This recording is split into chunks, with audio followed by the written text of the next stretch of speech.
ছিলাম, আওয়াজের কারণে শোনা যায় না। দিনটা ছিল শুক্রবার, বিকালে অনেক লোকজন আসছে।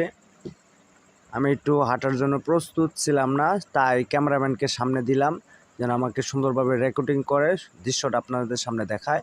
এটা হলো উপরের তালায়, চারদিক বেড়া দেওয়া, 201টা গম্বুজ। উপরের দৃশ্যগুলো আরও সুন্দর। এই যে দেখুন, সব গোল্ডেন কালার, দেখার মতো ছিল। আবার দিনটাও ছিল বৃষ্টির, সেজন্য অত বেশি ভালো রেকর্ডিং হয় নাই। আবার দিনটা একটু বৃষ্টি বৃষ্টি ভাব ছিল, তাই এত বেশি ভালো হয় নাই ভিডিওটা।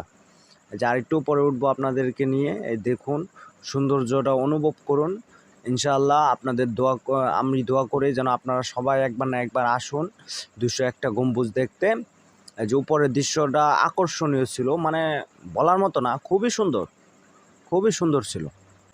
মন চাচ্ছিল আর কিছু, মানে ফুল একটা দিন যদি কাটাইতাম খুবই ভালো লাগতো, কিন্তু দুর্বশত আমরা একটা কাজে আসছি, তাই ঘন্টাখানেকের ভিতরে সময় কাটাইছি, বেশি কাটাইতে পারি নাই। এই যে এই দিক দিয়ে দেখেন, মানে একবার আসা ঘুরান দিয়ে গেলে আপনারা খুব মজা পাবেন। দেখার মতো আর কি একটা মসজিদ, যা বাংলাদেশের ভিতরে এক পিস 201টা গম্বুজের ওয়ান অ্যান্ড অনলি পিস। আমরা একেবারে সবার উপরে উঠব এবং কিছু ছবি তোলার জন্য একেবারে সবার উপরে উঠব কিছু ছবি তোলার জন্য। খুবই উঁচু, প্রায় 5